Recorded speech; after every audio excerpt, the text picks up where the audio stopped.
कब्र के अंदर खुदा हुआ गड्ढा, उसमें रखी हुई लाश, उसके ऊपर रखे हुए लकड़ी के तख्ते और फिर ऊपर से मिट्टी। मेरे भाइयों, इतनी तारीक रात, सूरज की रोशनी का अंधेरा, लकड़ी के तख्तों का अंधेरा, कब्र की मिट्टी का अंधेरा। इस अंधेरे में हमें और आपको सबको जाना है। बहुत आसान है कह देना मरेंगे तब देखा जाएगा। बहुत आसान है ये कह देना कि मरेंगे तब देखा जाएगा। कहते हैं कब्र का हाल मुर्दे से पूछो। मेरे भाइयों, ये एहसास हो जाए कि एक दिन हमें अल्लाह के दरबार में जवाब देना है। जन्नत भी है, जहन्नम भी, हमें जहन्नम से अपने आप को बचाना है। अगर ये एहसास हो जाए कि अजाब जहन्नम बड़ा सख्त है, तो कोई आदमी फिर उस अजाब से बचने की फिक्र क्यों नहीं करेगा। हमें एहसास नहीं है उस बादशाह ने कितनी अच्छी तरीके से समझा दिया है। मेरे भाइयों, इतनी सब चीजें मानने के बाद, इतनी सब चीजें जानने के बाद, अब आइए मैं अब शुरू वाली अपनी बात पर आता हूं कि उस औरत ने, जो आदमी इतना सब कुछ कर ले तो फिर हराम बच्चा पैदा होगा? नहीं हो सकता। कितना ख्याल रखा गया है। लेकिन वो औरत थी और सहाबी आती और आकर कहती है कि अल्लाह के नबी, मेरे पेट में हमल है, बच्चा है, अय अल्लाह के रसूल सल्लल्लाहु अलैहि वसल्लम, मुझे सजा दे दीजिए क्योंकि मुझसे जिना का सुदूर हुआ है। आपने कहा ले जाओ, पत्थरों से मार मार कर खत्म कर दो। लेकिन कहने लगी मेरे पेट में बच्चा है। तो कहा कि जाओ, जब बच्चा पैदा हो जाए तब आना। जब बच्चा पैदा हो गया तब आई।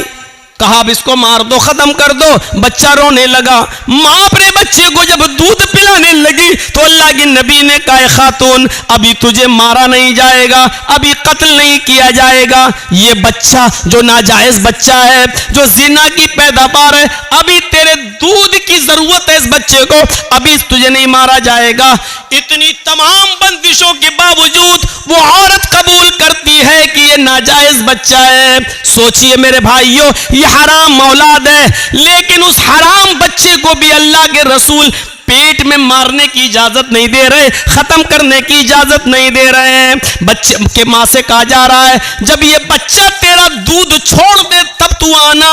उसने दूध भी जल्दी छुड़वा दिया।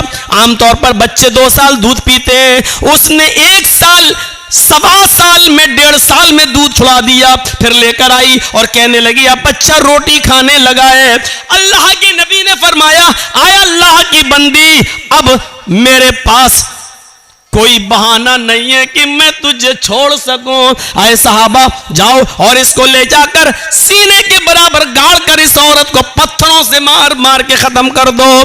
पूरे वाक़े को बताने का मकसद ये है कि ये इंसानियत थी जनाब मोहम्मद रसूलुल्लाह सल्लल्लाहु अलैहि वसल्लम की, कि हराम का और नाजायज बच्चा भी गिराने की इजाजत नहीं दे रहे हैं। ये इंसानियत है, इंसानियत। और इंसानियत का सबसे बड़ा सबक इस्लाम पेश करता है। हर हाल में मसाइल को जानने की कोशिश करो। एक मसला आपके सामने अगर रखा जाए तो आप उसका क्या जवाब देंगे? आइए आजकल लेटेस्ट मसले आते हैं। एक गैर मुस्लिम मुसलमान हो गया रमजान के महीने में, आज 20वां रोजा है और आज वो मुसलमान हो रहा है, तो अब वो कितने रोजे रखेगा? सिर्फ रोजे तो 10 बचे हैं और 29 का चांद हो गया तो 9 ही रोजे बचे हैं। और इस्लाम वो आज ला रहा है और रोजे तो हर मुसलमान पर 1 महीने के, रमजान के पूरे महीने के रोजे फर्ज हैं। तो अब वो कितना रोजा रखेगा? शरीयत क्या कहती है? शरीयत ये कहती है कि वो 20वें रोजे को अगर इस्लाम कबूल करता है तो 20वें रोजे के बाद से ही उसके ऊपर रोजा फर्ज हो जाता है और जितने रोजे उसको मिलेंगे उतने वो रखेगा। अब सवाल ये पैदा होता है 20 रोजे जो उसके छूटे हैं, क्या वो ईद के बाद पूरे करेगा? नहीं करेगा। क्यों नहीं करेगा? दलील क्या है? भाई अहले हदीस हो तो दलील तो चाहिए ना। आप लोगों ने जलसा बहुत अच्छा किया है, लेकिन ये लाइटिंग बहुत बुरी की है। कभी हरी, कभी लाल, और वो आंखों पे पड़ती है तो कभी तो लगता बहुत आदमी है, कभी दिखता एक भी नहीं है, और कभी जब लाल जलती है तो मैं सोचता हूँ रुक जाना चाहिए क्योंकि ये रेड सिग्नल है, ये हमको इशारा कर रही है कि बोलना बंद कर दो। अरे ये तुमको किसने, अरे जर्जी साहब का जलसा है, कोई बारात में नहीं आए हैं निकाह के लिए, ये ऐसी लाइटिंग जलसों में, लाइट ऐसी होनी चाहिए जो जलती रहे बस, बुझे नहीं। ये तो ऐसा लग रहा है जैसे आंख मार रही हो। अल्लाह की कसम बड़ा डिस्टर्ब हो रहा हूं, कल भी हुआ था लेकिन कल मैं बोल नहीं पाया, सारा गुस्सा इन चैनल वालों पे उतर गया। आज ये लाइट वाले पे लग रहा है सारा गुस्सा उतार दो। कभी लगता है कहां चलेगी पब्लिक, कभी लगता है यो देखो वहां तक बैठी हुई है। अभी हमारी भी तो आंखें हैं, कोई हम बहुत बड़े बाबा तो है नहीं कि यहां बैठे बैठे हम कलकत्ता तक तो देख लें, इतनी मशीन तो है नहीं मेरी आंखों में। तो मेरे भाइयों, अब वो 20 रोजे के बाद जितने मिलेंगे वो रखेगा, पहले के नहीं। क्यों? क्योंकि पहले उस पर रोजे फर्ज थे ही नहीं। इस्लाम तो वो अभी लाया है, मुसलमान तो वो आज हुआ है। आज से पहले उस पर रोजे फर्ज थे ही नहीं, फर्ज आज हुए हैं, तो जितने मिलेंगे उतने रोजे रखेगा। एक और मसला याद रखिएगा, एक गैर मुस्लिम अभी मुसलमान हुआ है 20वें रोजे को, और टाइम है 5 बजे का, शाम को 5 बज रहा है और अभी इस्लाम लाया, अशहदु अल्ला इलाहा इल्लल्लाह व अन्ना मुहम्मदर रसूलुल्लाह, इस्लाम ले आया, कलमा पढ़ लिया, 5 बजे से ही उसके ऊपर रोजा फर्ज हो गया। सुन लीजिए, अब 5 बज रहे हैं, अभी इस्लाम लाया है, 5 बजे से ही उसके ऊपर रोजा फर्ज है। यहीं पर वो नियत करेगा मैं रोजे से हूं। अब यहां से रोजा है वो, और आपके यहां रोजा इफ्तार हो रहा है मान लीजिए 6 बजे, तो बस 1 ही घंटे के बाद वो रोजा इफ्तार करेगा और उसका ये एक रोजा माना जाएगा। 5 बजे अगर इस्लाम लाया है तो 5 बजे से ही उसके ऊपर रोजा फर्ज हो गया है, और जब इफ्तार का वक्त होता तब वो इफ्तार कर लेगा, उसका ये एक रोजा माना जाएगा। अब सवाल ये होता है कि वो 5 बजे तक तो खूब खाता पीता रहा, तो खूब खाता पीता रहा, उस वक्त वो काफिर था, उसके ऊपर खाना पीना जायज था। 5 बजे से पहले वो मुसलमान था ही नहीं, इसलिए रोजा नहीं था। 5 बजे इस्लाम लाता है, 5 बजे मुसलमान होता है, इसलिए रोजे के अहकाम 5 बजे से ही उसके ऊपर लागू होंगे। 5 बजे से पहले उसको जो खिलाया पिलाया गया ये अल्लाह की रहमत और मेहरबानी में शामिल कर लिया जाएगा। मेरे प्यारे साथियों, इन मसाइल को जानने की जरूरत है। बहुत हो चुका है मौलाना साहब, नमाज के बाद दुआ मांगनी चाहिए कि नहीं, ये पक चुका हूं सुन सुनकर, हम भी पक चुके हैं बता बता कर। चले जाइए मौजमपुर के साइड में, अभी तक नहीं माना जा रहा है, धड़ल्ले से मस्जिद में नमाज पढ़ी जा रही है। 20 साल पहले मैंने कहा था जिस मस्जिद के अंदर कब्र होगी उस मस्जिद के अंदर नमाज नहीं होगी, नहीं माना जाता है। दलील क्या दी जाती है? मदीने में अल्लाह के रसूल की भी तो कब्र है, उसको भी तो दीवारों से घेर दिया गया है। अल्लाह के रसूल की कब्र को आम लोगों की कब्र के बराबर खड़ा नहीं किया जा सकता है, क्योंकि नबियों के बारे में नबी का फरमान यह है कि पैगंबरों की और नबियों के जिस्मों को कब्र की मिट्टी नहीं खाती, लेकिन हमारे और आपके जिस्मों के बारे में नहीं है कि कब्र की मिट्टी नहीं खाती। नबियों के बारे में अल्लाह के रसूल का यह फरमान है कि नबियों को वहीं दफन किया जाता है जहां उनका इंतकाल होता है, जहां उनकी रूह निकलती है वहीं पर उनको दफन किया जाता है। नबियों के लिए मसाइल अलग हैं और आवाम के लिए मसाइल अलग हैं, लिहाजा नबी की कब्र को हम आज की कब्र पर महमूल नहीं कर सकते हैं। अल्लाह के रसूल का ही यह फरमान है कि नबियों को वहीं दफन किया जाता है जहां उनकी रूह निकले, यानी मुझे भी वहीं दफन करना जहां मेरा इंतकाल हो।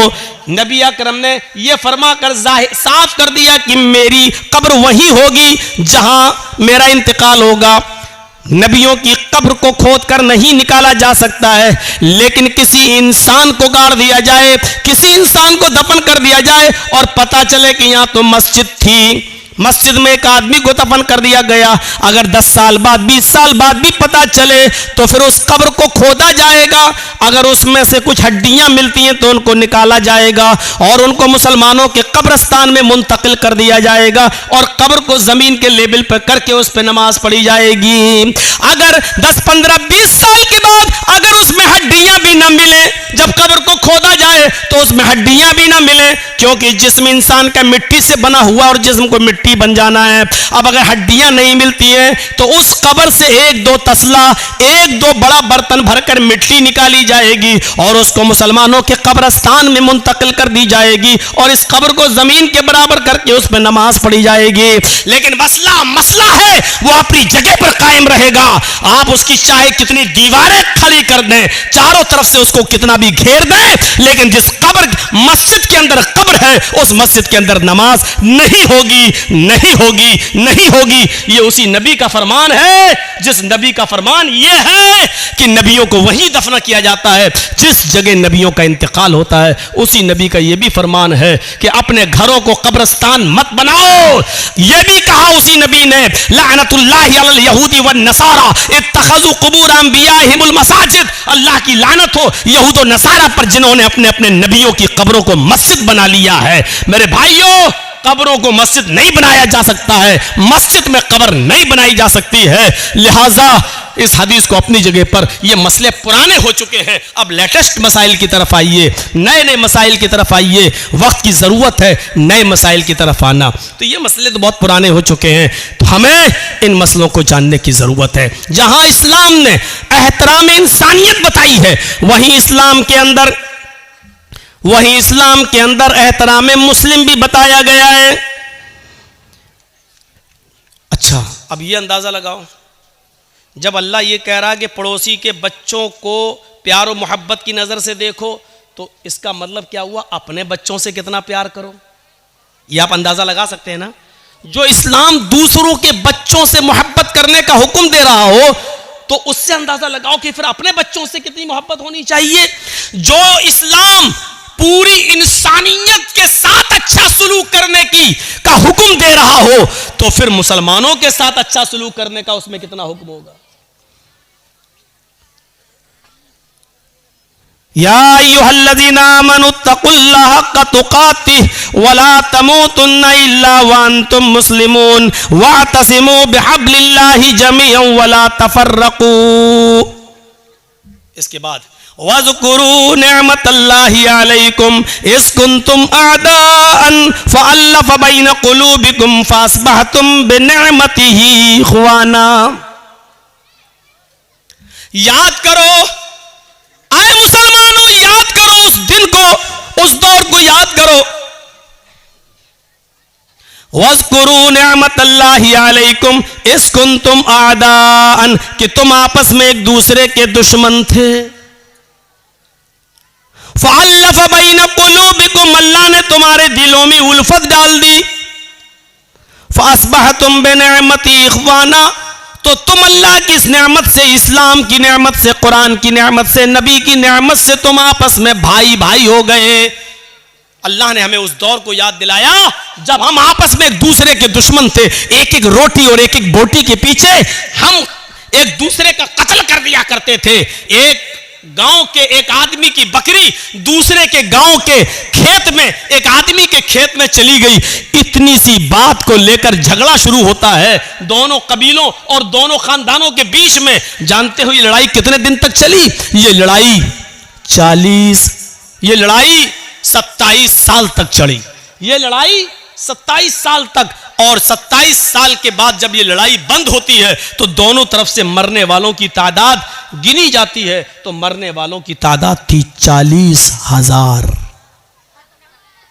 एक बकरी की वजह से, वो भी सिर्फ थोड़ी सी घास खा ली थी, इतनी सी बात पर दोनों कबीलों में लड़ाई चलती है। तो कितने साल तक चली? 27 साल। और 27 साल के बाद जब बंद होती है तो दोनों तरफ से मरने वालों की गिनती कितनी हुई? 40,000। अंदाजा लगाओ कितने खतरनाक लोग थे, कितनी डेंजर कौम थी। हम लोग तो मौज़मपुर लखीपुर को रोते हैं कि इधर जान की कोई कीमत ही नहीं है, कब मार दो और कब नदी में बहा दो। कितनी डेंजर कौम थी, लेकिन ये डेंजर कौम भी जानते हो कितनी हमदर्द बन गई इस कुरान की नेमत से कि एक गज़वे में गालिबन गज़वे ज़ात रिक़ा के मौके पर सहाबा जंग लड़ते लड़ते जख्मी हो जाते हैं, कोई इस झाड़ी के नीचे, कोई उस झाड़ी के पास, कोई उस पहाड़ी के पास। एक सहाबी पानी लेकर घूम रहे हैं कि कोई जख्मी मिले उसको पानी पिलाऊं। उसकी नजर झाड़ी के किनारे पड़े हुए एक सहाबी के ऊपर पड़ती है जो जख्मों से चू रहे हैं और चीख रहे हैं, पानी पानी।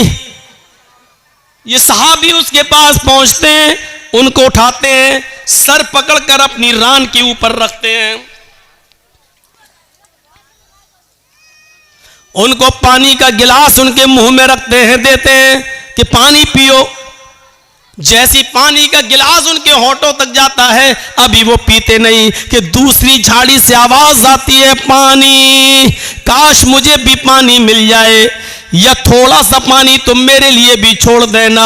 ये खुद प्यासा था, इसने पानी नहीं पिया, छोड़ दिया और कहा मेरा भाई मुझसे भी ज्यादा प्यासा है, मुझसे भी ज्यादा पानी का मुतलाशी है, लिहाजा जाओ पहले तुम उसको पानी पिला दो। यह आदमी उसके पास जाता है, उसके होठों से पानी का प्याला लगाता है कि तीसरे की आवाज आती है, थोड़ा बच जाए तो मेरे लिए भी छोड़ देना, मेरा भी हलक सूखा जा रहा है। दूसरे आदमी ने तीसरे की तरफ रेफर कर दिया, नहीं नहीं मैं रह सकता हूं, मेरा भाई मुझसे भी ज्यादा प्यासा लग रहा है, जाओ तुम पहले उसको पानी पिलाओ। ये पानी पिलाने वाला तीसरे के पास जाता है, उसको उठाता है, पानी का प्याला जमीन पर रखकर उसको सहारा देकर उठाकर अपने सीने पे लगाता है, फिर पानी का प्याला उठाकर उसके हलक में डालने की कोशिश करता है, उसके होंठ पे लगाता है, होंठ हिल नहीं रहे हैं। पानी का प्याला रखकर उसके दिल की धड़कनों को देखता है तो धड़कनें बंद हैं, सांस नाक में उंगली रखकर देखता है तो सांस बंद है। यानी तीसरा सहाबी रूह कब्ज़ से उनसुरी को परवास कर चुकी है, उसका इंतकाल हो चुका है।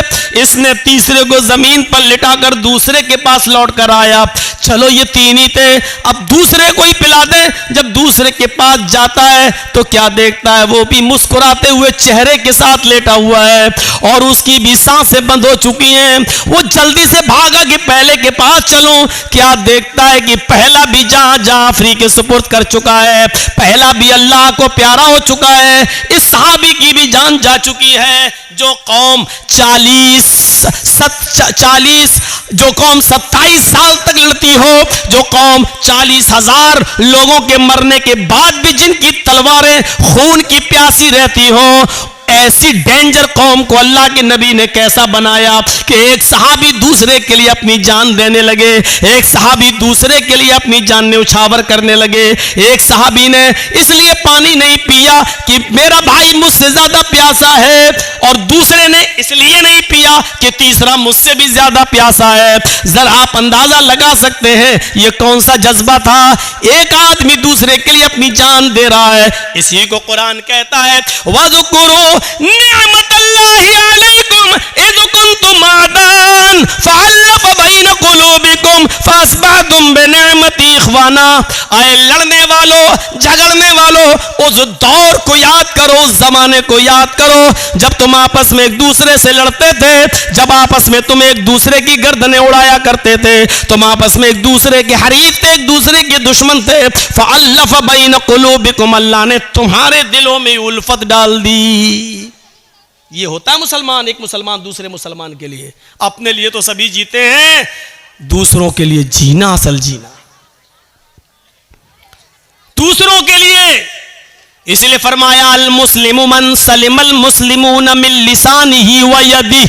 मुसलमान तो वो है कि जिसकी जबान से और जिसके हाथ से दूसरे मुसलमान को तकलीफ न पहुंचे।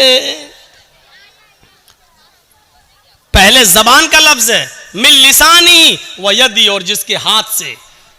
मुसलमान तो वो है कि जिसकी जबान से और जिसके हाथ से दूसरे को तकलीफ ना पहुंचे। इसमें कौन पूरा उतर रहा है? जबान से तकलीफ हम दे रहे हैं, हाथ से तकलीफ हम दे रहे हैं। अरे किसी को कत्ल करना तो बहुत दूर की बात, अल्लाह के नबी सल्लल्लाहु अलैहि वसल्लम ने लोहे का कोई हथियार उठाकर इशारा तक करने से मना किया है। जैसे है, देख रहा है ये कोई 10 मीटर दूर खड़ा, कत्ल करना तो बहुत दूर की बात है। आप 10 मीटर 20 मीटर दूर से ये कहें, देख रहा है ये पूरा का पूरा रामपुरी है, घुसा दूंगा पेट के अंदर। 10 मीटर 20 मीटर की दूरी से इशारा करना भी एक मुसलमान के लिए दूसरे मुसलमान के लिए जायज नहीं है। हम कौन सी दुनिया में, यहां हाल ये है हमारा कि तकलीफ ना हो किसी को, ना जबान से ना हाथ से। भैया देखो, सामने से मत उठिए, आप लोग पीछे से उठ के जाइए यार, मेरे सामने से जाते हैं तो बड़ा डिस्टर्ब होता है। कहां जा रहे हो चाचा? अब ये इस उम्र में घर जाके क्या करेंगे, पूछो जरा, सोचो। वो देखिए बेचारे बूढ़ों मियां, शुगर के मरीज हैं लग रहा है। अच्छा, जिन लोगों को पेशाब ज्यादा आता है तो उनको बीच में बैठने की जरूरत क्या है? उनको आगे पीछे दाएं बाएं बैठना चाहिए पहले ही से। ये सिस्टम होना चाहिए, ये सब उसके खिलाफ है अदब के, सामने से उठना। एक बार हैदराबाद में तकरीर कर रहा था, सामने से कोई आदमी आया तो मैं समझा गया जा रहा होगा पेशाब करने, सीधे मेरा माइक पकड़ के कहता है कैसे बोला। और उसके बाद जो लाठी डंडे टमाटर अंडे चले, वो दौर हमें आज तक याद है। तो डर लगता है, सामने से कोई आदमी जब उठता तो मुझे डर लगता है। वो हैदराबाद हमें याद आ जाता है। इंसान हम भी हैं, खोपड़ी में वो ऐसा बैठ गया कि जब भी कोई उठता तो वो हैदराबाद याद आ जाता है। तो सामने से मत उठा करिए। जबान से और हाथ से तकलीफ नहीं होनी चाहिए किसी को, किसी मुसलमान को किसी मुसलमान से। लेकिन यहां तो हाल ये है कि हम अपनी परेशानियों से इतना परेशान नहीं हैं जितना आपके आराम से हमें परेशानी हो रही है। हमें अपनी दाल से इतनी परेशानी नहीं हो रही है जितना आपके गोश्त से हमें परेशानी हो रही है।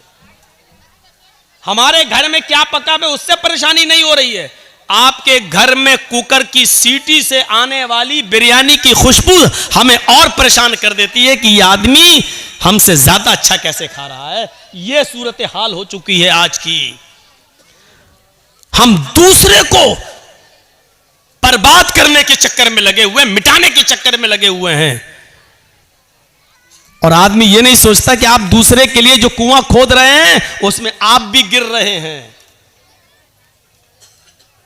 जर्जीस साहब को दुश्मनी है आपसे, अब हम आपको बर्बाद करना चाहते हैं, हम आपके पीछे भाग रहे हैं, आप हमसे जान बचा के भाग रहे हैं।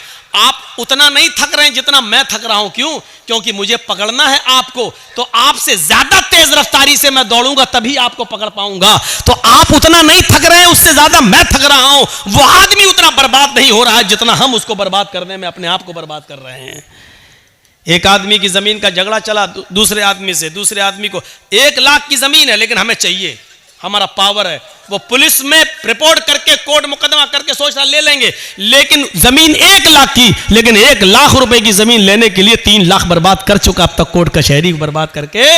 उसने अपने आप को और ज्यादा बर्बाद कर लिया है, लेकिन जिद है कि हमें इसी की जमीन चाहिए। वो 3 लाख रुपए की जमीन और उससे अच्छी कंडीशन में दूसरी जगह मिल जाती है, लेकिन नहीं, हमें इसको सबक सिखाना, इसी की जमीन चाहिए। उसकी 1 लाख की जमीन को लेने के लिए 3 लाख बर्बाद कर चुका है। 3 लाख।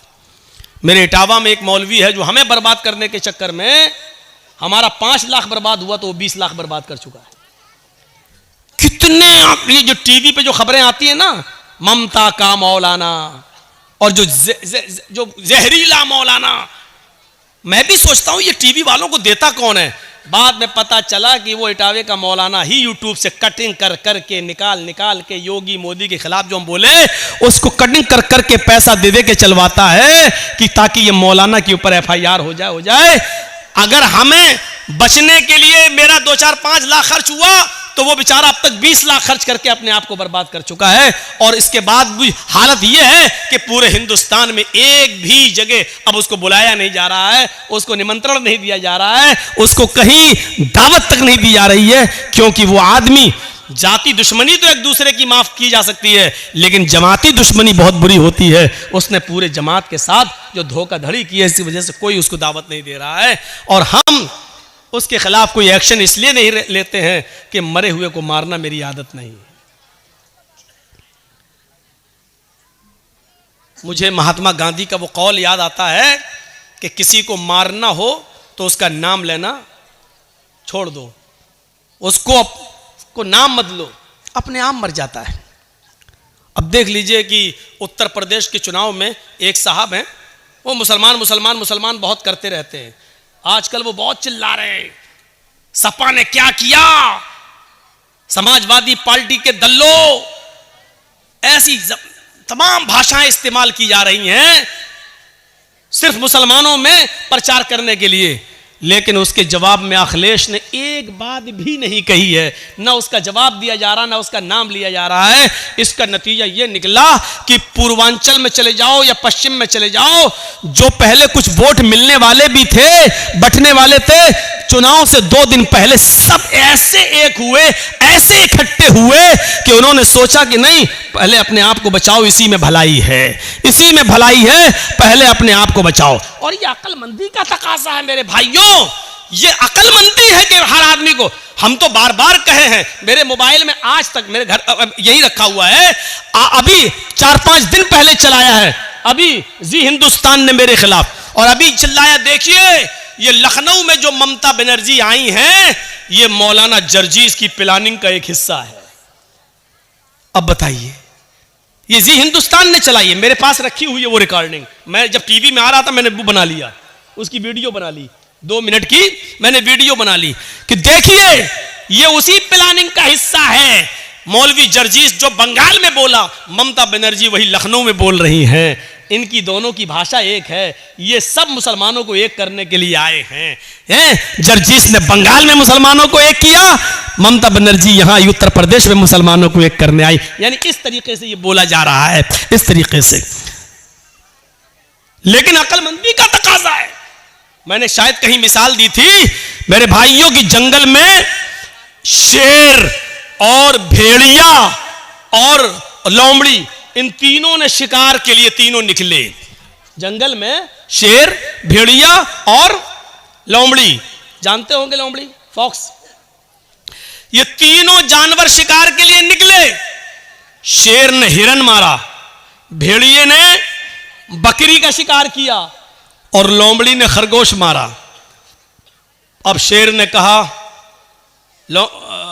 भेड़िए से, चलो 3 जानवर मरे पड़े हैं, ये हिरन, ये बकरी, ये खरगोश, चलो बताओ किसको कौन सा जानवर खाना है, तुम फैसला करो, मैंने तुम्हें जज बना दिया है। भेड़िया कहता बहुत आसान। का क्या है? का हिरन बड़ा है, आप खा लो। बकरी को मैंने मारा, मैं खा लेता हूं। लोमड़ी ने खरगोश मारा है, लोमड़ी को खरगोश दे देते हैं। अब शेर तो जालिम था। जो लोग मेरी तकरीर में समझ जाएं कि जालिम शेर कौन है, समझ लो पूरी तकरीर समझ गए। शेर तो जालिम था, हालांकि भेड़िए का फैसला बिल्कुल सही था। भाई भेड़िए ने फैसला सही किया कि नहीं किया? भाई हिरन आपने मारी, हिरन आप खा लो, बकरी मैंने मारी, मैं बकरी खा लेता हूं, लोमड़ी ने खरगोश मारा, लोमड़ी खरगोश खा लेती है। भेड़िए ने फैसला बिल्कुल सही किया, लेकिन जालिम था शेर। उसने कहा क्या इतना बुरा फैसला? अरे कमीने कहां से पढ़ के आया तू, इतना गंदा फैसला? उठा और इसने एक पंजा मारा भेड़िए के, उसकी गर्दन अलग अलग।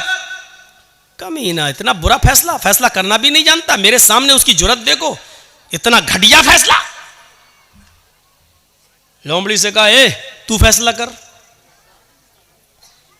लोमड़ी मुस्कुराने लगी, बिल्कुल साहब जंगल के राजा, ये भेड़िए को अकल ही नहीं थी, पागल था,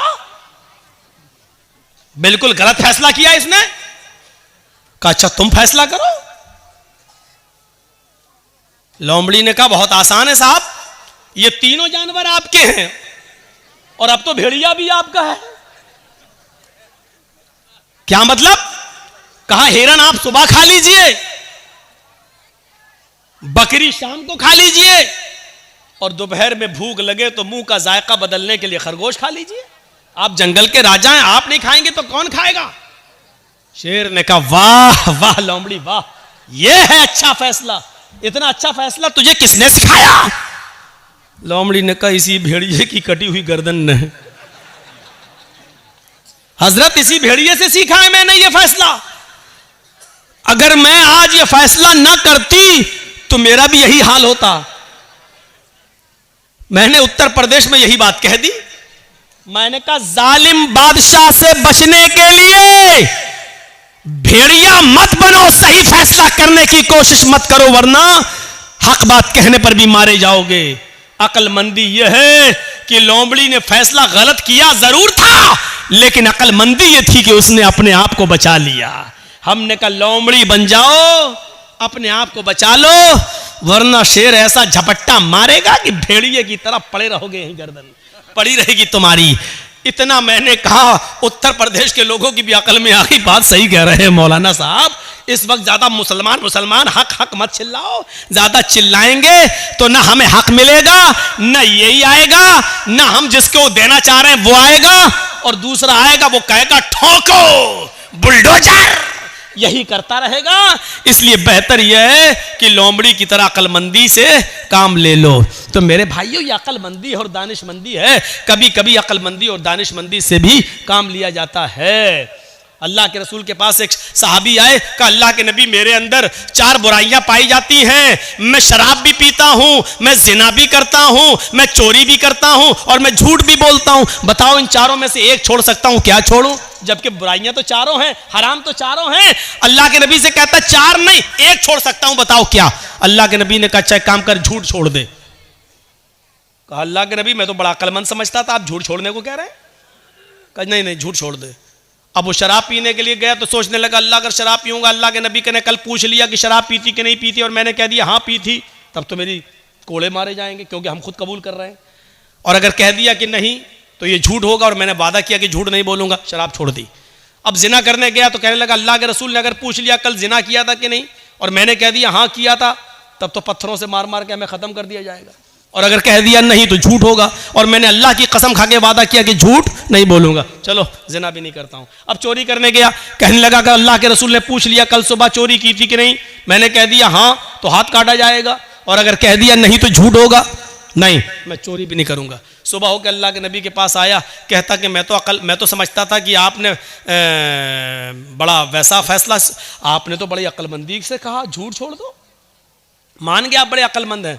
आपने कहा क्यों क्या हुआ? कहा 4 बुराइयां छूट गई। अल्लाह के नबी ने फरमाया मैं जानता था कि झूठ तमाम बुराइयों की जड़ है। तो हिकमत से भी काम लो। अगर किसी आदमी से सारी बुराइयां नहीं छूट रही हैं तो उसको कहो कि ये छोड़ दो यार, ये छोड़ दो। हिकमत भी जरूरी है, हिकमत भी। अल्लाह के रसूल ने दूरअंदेशी से काम लिया, अक्लमंदी से काम लिया।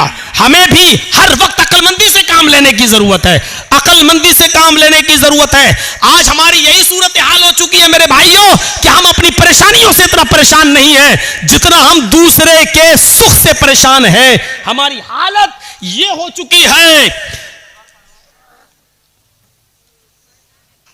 कुत्ता देखा है? कुत्ता देखा क्या मौलाना साहब? हमारा तो उठना बैठना ही उन्हीं में है। कुत्ते ने देखा एक छुरी पड़ी हुई है और उस छुरी पे खून लगा हुआ है बकरी का ताजा ताजा, और छुरी ऐसे जमीन पर खड़ी है। अब कुत्ते को तो चाटने की आदत होती है, उसने कहा इस पे बकरी का खून लगा है, खून को चाटने के लिए उसने अपनी जबान चलाई। जैसे ही चलाई छुरी पर उसकी जबान कट गई। बकरी का खून तो चाट गया लेकिन उसकी जबान कट के उसका खून उस पर लग गया। अब कुत्ता क्या समझ रहा है ना, अभी खून बाकी है। उसने फिर दोबारा जबान से चाटा, फिर दूसरी जगह से कट गई। उसने कहा अरे अभी भी बाकी है, फिर चाटा, फिर कट गई। वो उस वक्त तक चाटता रहा कि उसकी जबान कट के गिर गई। और फिर वो खुद हलाक हो गया, मर गया। यही हालत हमारी है। मिसाल सख्त जरूर है लेकिन सच्ची मिसाल है। हम दूसरे को बर्बाद करने के लिए यही अपने आप को बर्बाद कर लेते हैं, जैसे कुत्ता बकरी के खून को चाटने के लिए अपना ही खून चाटते चाटते अपनी जबान काट बैठा। यही हाल हमारा है। आज जुमे के खुतबे में मैंने सुनाया था ना कि वो दो सहाबी थे, जिन लोगों ने ना सुना हो सुनो, जिनके कपड़े की दुकानें पास पास थीं। एक आदमी, एक सहाबी का कपड़ा बिक गया, दूसरा कस्टमर आया, दूसरा भी बिक गया, तीसरा कस्टमर आया, उसी दुकान पर तीसरा भी कपड़े के थान ले गया, चौथा आया, उसने चौथा भी उसी को दे दिया, उसी दुकान ने। पांचवा कस्टमर आया, उसी दुकान पर कपड़ा खरीदने। दुकानदार कहने लगा नहीं, अब वो कपड़ा मेरे पास नहीं है, मेरे भाई के पास चले जाओ, इससे भी अच्छा कपड़ा तुम्हें वहां मिल जाएगा, ये पड़ोस में दुकान है। उसने ये सोचकर उसको भेज दिया कि मेरे तो 4 कपड़े के थान बिक गए, मेरे घर में मेरी बीवी बच्चों का गुजर बसर चल जाएगा। मेरे भाई की तो बोनी तक नहीं हुई है, उस पड़ोसी की, उसके भी बीवी है, उसके भी बच्चे हैं, उसको भी शाम को कमा कर ले जाना है और अपने बीवी बच्चों का पेट पालना है। उसने ये सोचकर अब हमारे पास कपड़ा नहीं है कह दिया, ताकि मेरे भाई की भी कुछ बोनी हो जाए, उसको भी इतना कपड़ा उसका भी बिक जाए कि उसके घर में चूल्हा जल जाए। मेरे भाइयों, उसने मना कर दिया कि मेरे पास कपड़ा खत्म हो गया, जाओ मेरे भाई की दुकान के पास चले जाओ। मेरे भाइयों, ईमानदारी के साथ बताना, कंपटीशन के इस दौर में हमारी इधर चाय की दुकान, बगल में इधर चाय की दुकान, हम दूसरे की दुकान पर आने वाले कस्टमर को भी अपनी आवाज देकर बुला लेते हैं। हम ये ई रिक्शा चला रहे हैं, उधर दूसरा हमारा भाई भी चला रहा है, उसके पास आने वाली सवारी को भी हम खींच लेते हैं। कितना? 20 रुपया? नहीं, आओ हम 15 लेंगे, आओ बैठ जाओ। हम उसके भी मुंह से रोटी का लुकमा छीन रहे हैं। हमारे घरों में बरकत हो तो कहां से हो? हमारे बच्चों को बीमारियां न लगे तो कैसे न लगे?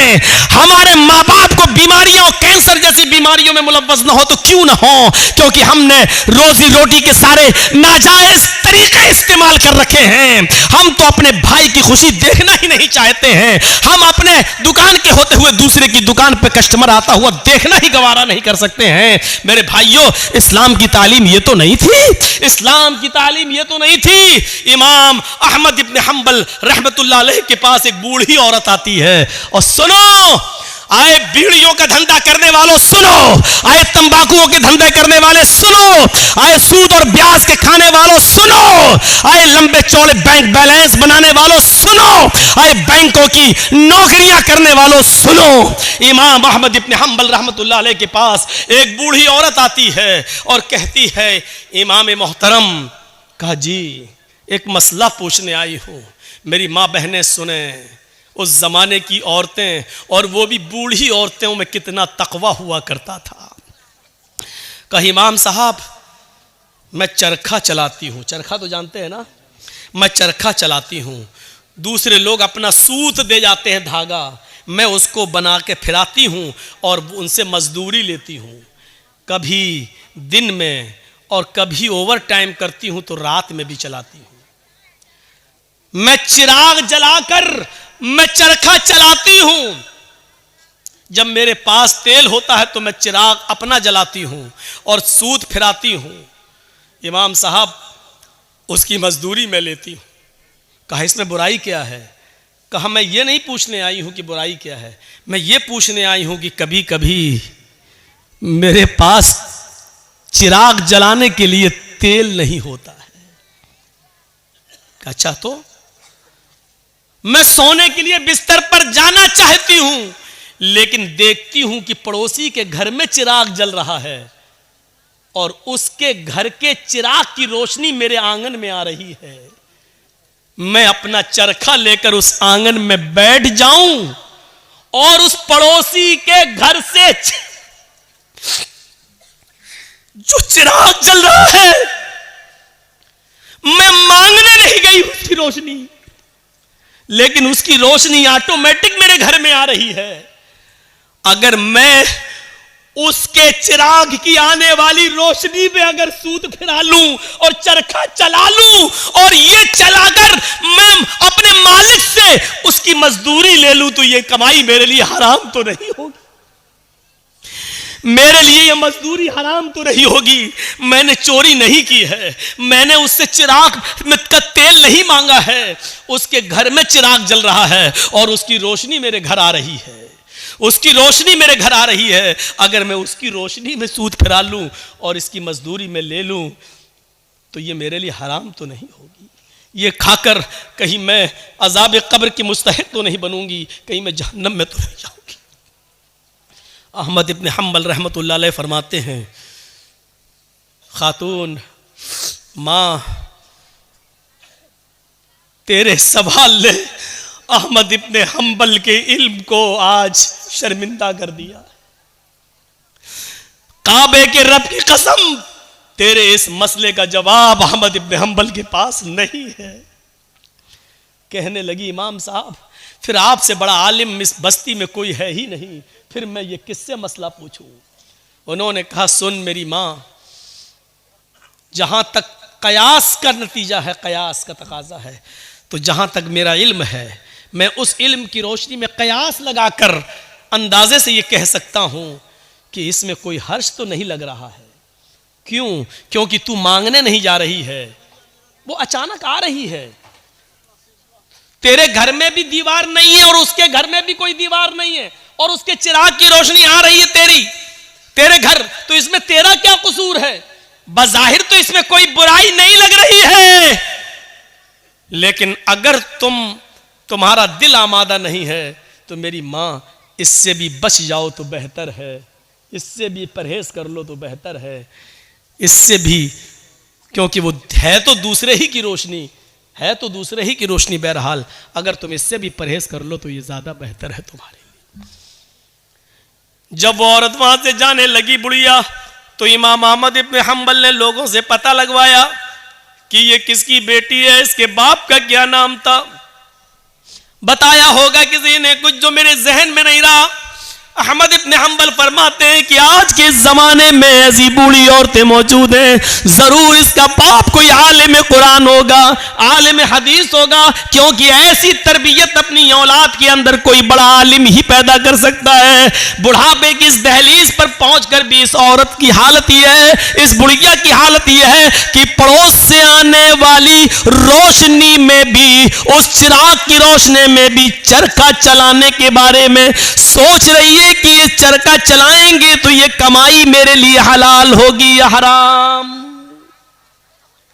तब ऐसे लोगों की नमाजें अर्श से टकराएं और अल्लाह कबूल ना करे, ऐसा हो ही नहीं सकता है। मेरे भाइयों, इधर हम नमाज पढ़ के निकलते हैं, जो मैं सर बसजदा हुआ जमी पर तो आसमां से आने लगी ये निदा, तेरा दिल तो है सनम आशना, तुझे क्या मिलेगा नमाज में। एक हमारा तकवे का हाल ये है,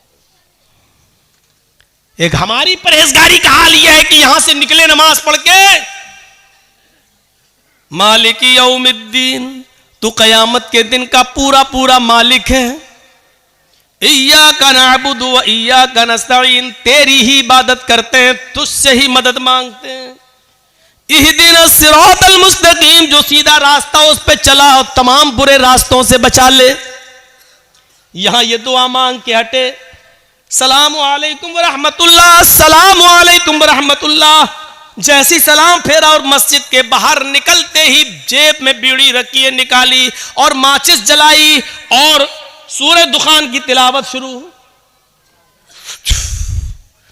धुआं धक्कड़ शुरू। अभी 10 मिनट भी नहीं हुए ये कहते हुए कि इहदिनस सिरातल मुस्तकीम, आय अल्लाह हमको सीधे रास्ते पे चला, आय अल्लाह गंदे और गलत रास्तों से हमारी हिफाजत फरमा। अब ये दुआ मांगे हुए 10 मिनट भी नहीं हुए और यहां आकर ये है हमारी इबादतों का और हमारी नमाजों का हाल। मेरे भाइयों, जायजा लो, इमाम अहमद इब्न हम्बल के पास जो बूढ़ी औरत आती है, उस औरत के सवाल से जरा इबरत हासिल करो कि हमारी इबादतें अल्लाह के यहां कबूल हो भी रही होंगी या नहीं हो रही होंगी। सोचो तो सही, गौर तो करो। मेरे भाइयों, यहां आदि इब्ने उमैर है, जंग बदर में गिरफ्तार करके लाए जाते हैं।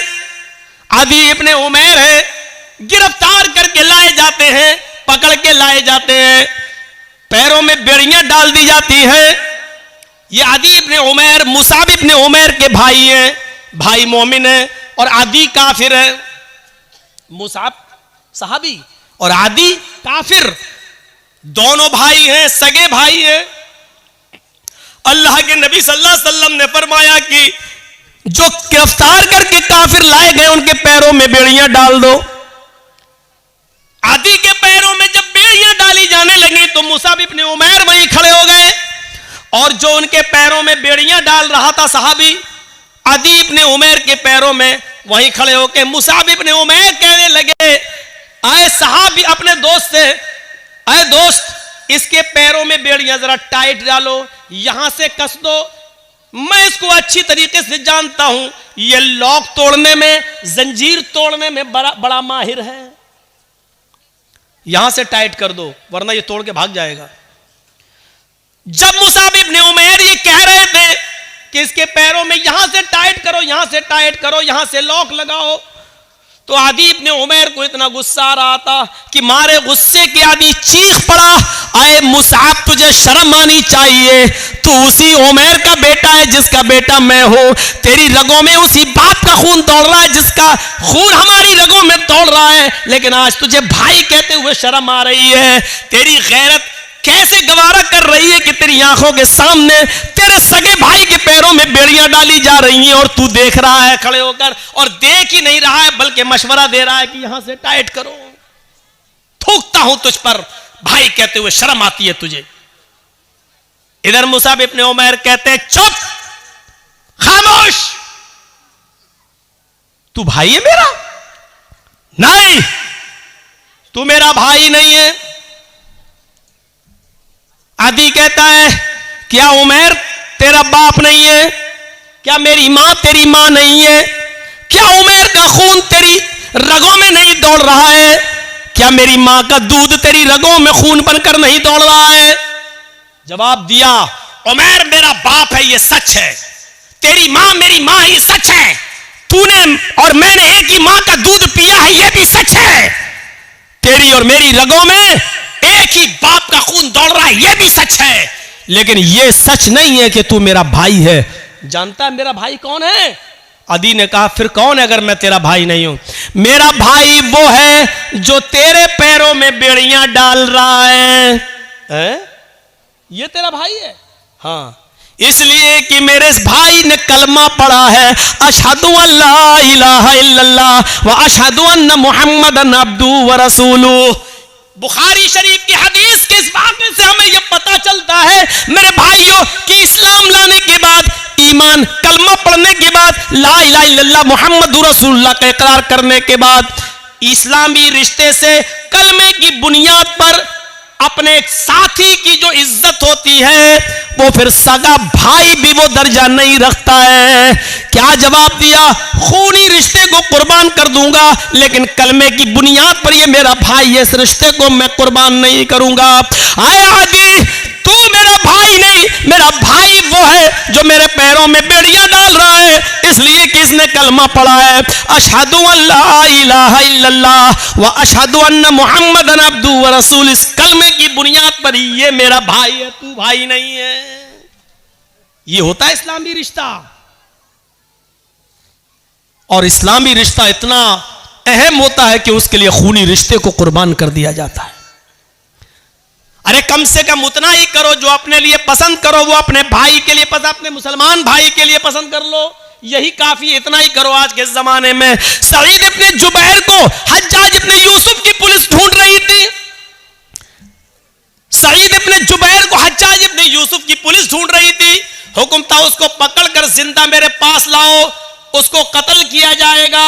सईद इब्ने जुबैर बड़े नेक आदमी थे, लेकिन हज्जाज इब्ने यूसुफ ने बड़े नेक लोगों को ही कत्ल किया है, एक एक करके न जाने कितने सहाबा को उसने कत्ल किया है। हज्जाज इब्ने यूसुफ ने सईद इब्ने जुबैर को पुलिस ढूंढ रही थी, पुलिस तलाश कर रही थी, लेकिन सईद इब्ने जुबैर किसी के हाथ नहीं लग रहे थे। रात को वो बहुत सी दूरी तय करके हज्जाज इब्ने यूसुफ की सल्तनत से निकलना चाह रहे थे, उसके मुल्क से बाहर भागने की कोशिश कर रहे थे ताकि मेरी जान बच जाए, लेकिन रात का वक्त था, अंधेरे में फायदा उठाकर वो जाया करते थे और जब सुबह होती थी तो कहीं पनाह ले लिया करते थे ताकि हज्जाज इब्न यूसुफ की पुलिस हमको न पकड़ ले। एक दिन रात को इशा की नमाज के बाद किसी मुसलमान के घर वो खाना खाने के लिए रुके थे और मुसलमानों ही में से किसी ने जासूसी कर दी। हज्जाज इब्न यूसुफ की पुलिस को बता दिया कि सईद इब्न जुबैर फला आदमी के घर रुके हुए हैं और रात का हिस्सा गुजरने के बाद वो इस घर से निकलेंगे और वो फिर भागेंगे। हज्जाज इब्न यूसुफ की पुलिस आती है और इशा की नमाज के बाद उस घर पे छापा मारती है। सईद इब्न जुबैर पकड़ लिए जाते हैं। अब बताता हूं जासूसी किसने की? अपनों ने। अपने ही जासूसी करते हैं।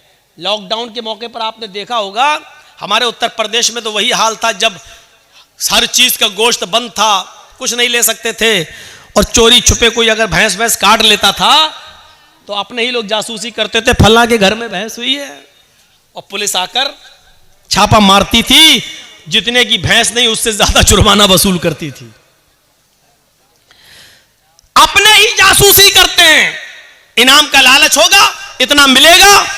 सईद इब्न जुबैर पकड़ लिए जाते हैं और सईद इब्न जुबैर को हज्जाज इब्न यूसुफ के पास लाया जा रहा है, लेकिन जहां पकड़े गए वहां से हज्जाज इब्न यूसुफ इतना दूर है कि वहां तक जाने में 1 हफ्ता लग जाएगा। घोड़े पर, ऊंट पर बैठकर सफर किया जाए तो 1 हफ्ता लग जाएगा। कितना? 1 हफ्ता। लेकिन चल रहे हैं। नमाज का वक्त होता, वो नमाज पढ़ते। सफर में रोजा माफ है, लेकिन सईद इब्न जुबैर सफर में भी रोजा रख रहे हैं क्योंकि उनको मालूम हो चुका है कि अब मेरी मौत का वक्त करीब है। हज्जाज के सामने मैं लाया जाऊंगा और मुझे कत्ल कर दिया जाएगा। लिहाजा वो दिन में रोजा रखना शुरू कर दिए। जहां पुलिस वाले आराम करने के लिए रुकते वो वहीं नमाज पढ़ना शुरू कर देते और नफली इबादत करना शुरू कर देते। सईद इब्न जुबैर की इबादत पुलिस वालों को बड़ी पसंद आई, उनका अखलाक बहुत पसंद आया। हज्जाज किन दोनों पुलिस वालों ने 3 दिन के बाद कहा, देखो सईद इब्न जुबैर बड़ा नेक आदमी है, अगर इसको हम हज्जाज के पास ले जाएं तो हज्जाज इसको कत्ल कर देगा।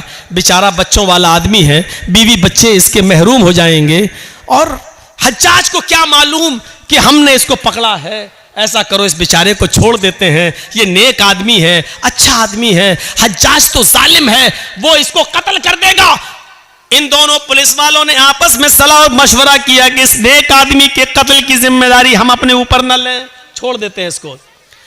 ये दोनों पुलिस वाले सईद के पास आए, कहने लगे, सईद इब्न जुबैर, आए सईद इब्न जुबैर, तुम्हारी इबादत ने, तुम्हारे अखलाक ने मेरा दिल मोह लिया है।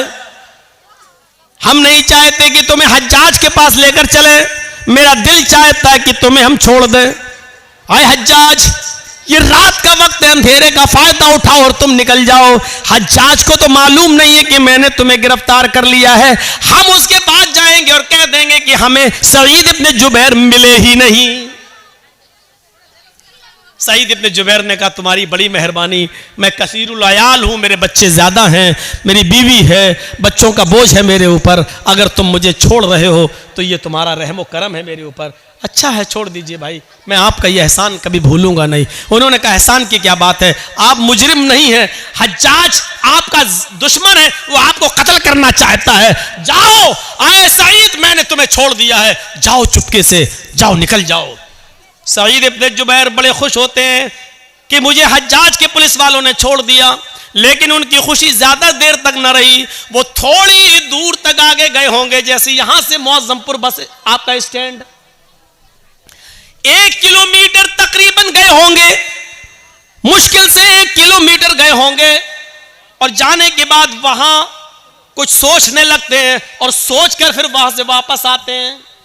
1 किलोमीटर गए, लेकिन कुछ उनके दिमाग में आया और वहां से सोचकर वो फिर लौटे आए, और लौट कर आने के बाद उन दोनों पुलिस वालों के पास आ गए और कहने लगे, आए हज्जाज इब्न यूसुफ के पुलिस वालों, मुझे हज्जाज के पास ले चलो, मैं भाग कर, छिप कर भागना नहीं चाहता, मुझे हज्जाज के पास ले चलो।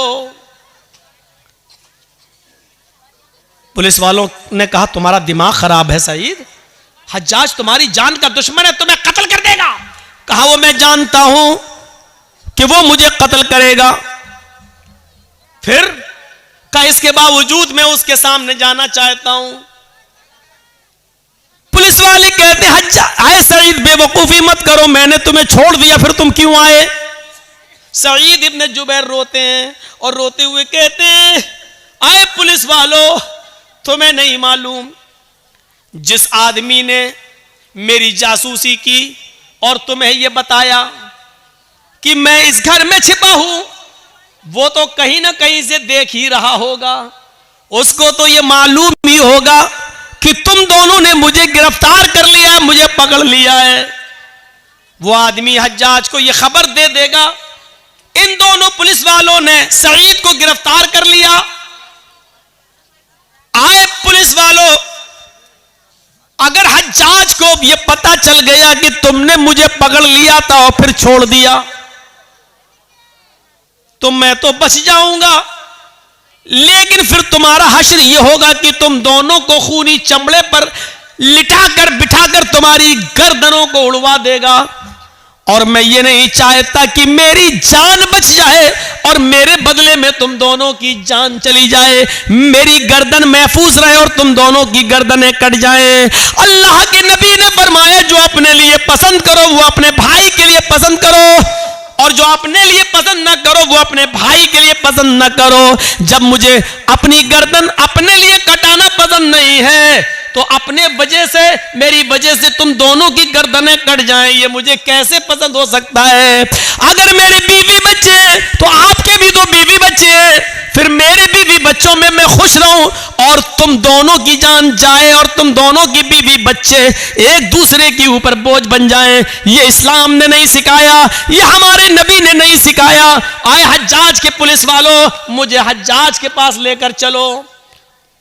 इसके बावजूद उन दोनों ने समझाया, लेकिन नहीं माने सईद इब्ने जुबैर, हम अपने लिए तुम्हारी जिंदगी खतरे में नहीं डाल सकते हैं। आखिरकार जिद करते रहे और वो दोनों पुलिस वाले उनको पकड़कर हज्जाज के सामने ले आए।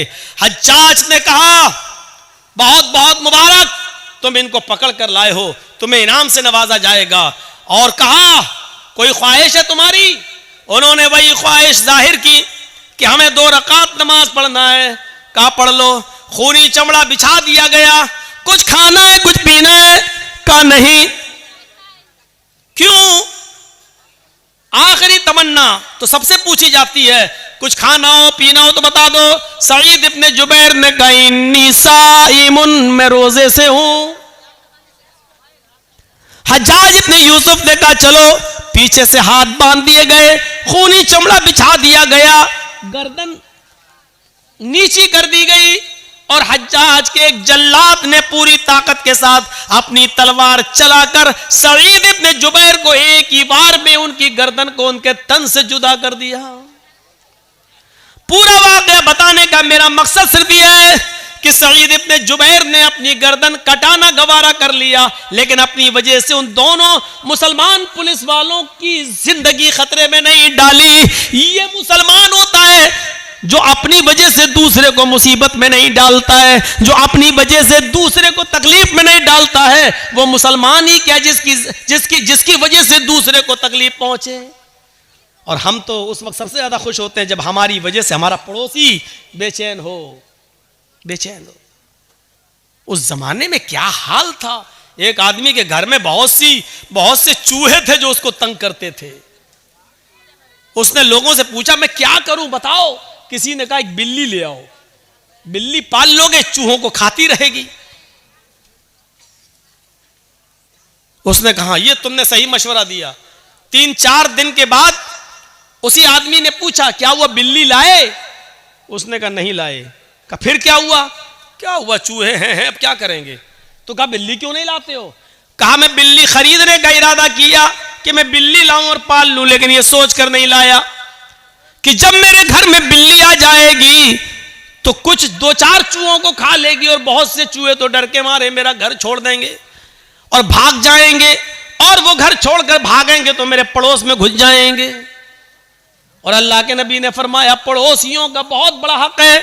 जो चीज मैं अपने लिए पसंद नहीं करता हूं, चूहे वो डर के मारे मेरे पड़ोस के घर में पहुंचकर उनको वही तकलीफ दे जो मेरे घर में मुझे तकलीफ दे रहे हैं। तो ये भी तो सही नहीं है कि मैं अपनी तकलीफ से बच जाऊं लेकिन अपनी तकलीफ अपने पड़ोसी को दे दूं। ये कौन सा ईमान था यार, ये कौन सा जज्बा था है? इस जज्बे को क्या कहेंगे आप? यहां तो बदगुमानियां हमने इतनी पाल रखी है एक दूसरे के खिलाफ। हमारी मौलाना जर्जीस की आपसे बनती नहीं है। अब हमें नहीं देखना चाहते, हम आपको नहीं देखना चाहते, गुस्सा घर में ही हो। अब आपने हमारे खिलाफ बहुत कुछ पाल लिया है, अपने दिमाग में रख लिया है। अब आपका जहन वही कहेगा जो आपके दिमाग में है। अब मौलाना जर्जीस चाहे कितना अच्छा काम कर रहे हो लेकिन आपको बुरा लगेगा। अब जर्जीस साहब नमाज पढ़ के निकलेंगे तो आप क्या कहेंगे, देखो 900 चूहे खा के बिल्ली चली हज का, कितना बड़ा मुल्ला बना फिर रहा है। अच्छी तकरीर करेंगे तो कहें देख कैसे दिखावा कर रहा है। क्यों? क्योंकि आपके दिमाग में मेरे ताल्लुक से वही भरा है। आप घर की छत पर खड़े हैं, मैं मस्जिद से निकल कर नमाज पढ़ के निकला हूं और मैं जबान में बोलता हुआ बड़बड़ाता हुआ जा रहा हूं, सुभान अल्लाह अल्हम्दुलिल्लाह, सुभान अल्लाह अल्हम्दुलिल्लाह, मुंह चल रहा मेरा सुभान।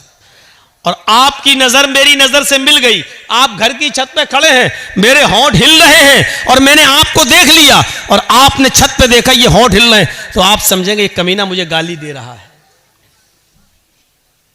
ये बदगुमानी है। यही कुरान कहता है, या अय्युहल्लज़ीना आमनुज्तनिबू कसीरम मिनज़्ज़न इन्न बअज़-ज़न्नि, मोमिनो ईमान वालों एक दूसरे के बारे में ज्यादा बुरे गुमान मत किया करो। बाज़ गुमान इंसान को गुनाहगार बना देते हैं। एक लड़की हैंडफोन लगाकर चली जा रही है, बातें करती हुई जा रही है, उधर चाय की दुकान पे लड़के बैठे हैं, कहते हैं देख बॉयफ्रेंड से बात करती हुई जा रही है। यही है बदगुमानी। हो सकता है कि वो अपनी मां से बात कर रही हो सकता है कि वो हॉस्पिटल जा रही हो और उसका बाप बीमार हो, अपने भाई से अपने बाप की दवाओं के बारे में पूछ रही हो। हाँ, ये भी हो सकता है कि वो बॉयफ्रेंड से बात कर रही हो। लेकिन हमें अच्छा सोचने का हुक्म दिया गया है, बदगुमानी से हमें रोका गया है कि या अय्युहल्लज़ीना आमनुज्तनिबू कसीरम मिनज़्ज़न, ईमान वालो तुम ज्यादा गुमान मत किया करो, ज्यादा बदगुमानियों से बचो। इन्न बअज़-ज़न्नि, बाज़ बदगुमानियां इंसान को गुनाहगार बना देती हैं। अच्छा, जरूरी भी तो नहीं है, और ये बात जरूरी भी तो नहीं है कि हम जो सोचे वो सही हो।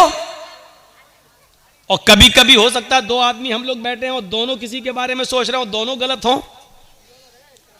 मिसाल के तौर पर हमारे बगल में ये मौलाना साहब बैठे हैं, ये डॉक्टर हैं, हम भी डॉक्टर हैं। एक मिसाल, एक आदमी लंगड़ाता हुआ चला आ रहा है, जर्जीस साहब कह रहे हैं कि उसके पैर में मोच आ गई है इसलिए लंगड़ा रहा है। मैं डॉक्टर हूं, मुझे तजर्बा है कि उसके पैर में मोच आ गई है इसलिए लंगड़ा रहा है। हमारे बगल में जो मौलाना है ये डॉक्टर है, ये कह रहे नहीं नहीं नहीं नहीं नहीं, उसके कमर में दर्द है इसलिए लंगड़ा रहा है। क्योंकि मैं भी डॉक्टर हूं, मुझे भी तजर्बा है, मेरा तजर्बा कहता है कि उसके कमर में दर्द है इसलिए लंगड़ा रहा है। जर्जीस साहब ने कहा अगर उसके पैर में मोच ना आई हो तो 1000 रुपया मैं हार जाऊंगा। मौलाना साहब कहने लगे अगर उसकी कमर में दर्द ना हो तो 1000 रुपये में हार जाऊंगा। चलो, 1000 रुपया दोनों मौलाना ने दिया और लियाकत साहब के पास रख दिया, लीजिए, अगर मेरी बात सही निकले तो मैं जीत जाऊंगा, इनकी बात सही निकले तो ये जीत जाएंगे। थोड़ी देर के बाद सामने लंगड़ाता हुआ आदमी सामने आ गया। जर्जीस साहब ने पूछा बताओ तुम्हारे पैर में मोच है? मौलाना साहब ने पूछा कहो क्या तुम्हारे कमर में दर्द है? उस लंगड़ाते हुए चल कर आने वाले आदमी ने कहा न तो मेरे पैर में मोच है न कमर में दर्द है। जब कमर में भी दर्द नहीं है, पैर में भी मोच नहीं है, फिर तुम लंगड़ा क्यों रहे हो?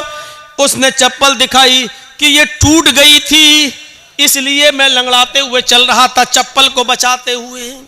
लीजिए साहब, जर्जीस साहब ने जो सोचा, जो गुमान किया वो भी गलत, मौलाना साहब ने जो सोचा वो भी गलत। 1000 इनको इनका दे दिया, मैंने अपना रख लिया। जरूरी नहीं कि आप किसी के बारे में जो सोच रहे हैं वो सही ही हो।